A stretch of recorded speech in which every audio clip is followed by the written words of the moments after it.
По година и половина за прв пат инфективното одделение во гостиварската болница остана без хоспитализирани ковид болни. Последната пациентка по направен тест со негативен резултат вчера била префрлена за натамошно лекување на интерното одделение. Инфективно сепак продолжува да функционира како ковид центар, додека не се донесе поинаква одлука од Министерството за здравство. За сега останатите пациенти кои најчесто се со цревни инфекции се третираат само амбулантски. Нашето одделение се уште се води како ковид центар, се додека не каже државата, односно Министерството за здравство дека се укинува, тогаш ние ќе прифатиме и други пациенти за да примаме. Ние имаме стручен колегиум пред 3-4 дена и се договориме, значи, тие пациенти да се третираат кај нас амбулантски.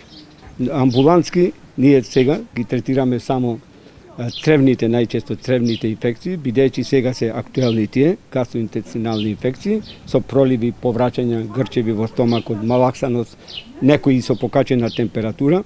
Регионот на Гостивар е со само 7 активно заразени со коронавирус.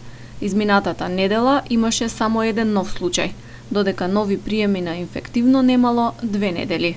Со ковид нема, али за другите случаи, кога ќе каже дека се укинува ковид центар да бидеме, тогаш нема проблем. Ние што мислиме дека треба да ги примеме, да ги хоспитализираме, ние затоа сме тука. Од првиот регистриран случај на ковид во Гостивар во март лани, досега на инфективно одделение биле хоспитализирани над 700 лица. Амбулантна терапија и помош им била пружена на повеќе од 4800 пациенти.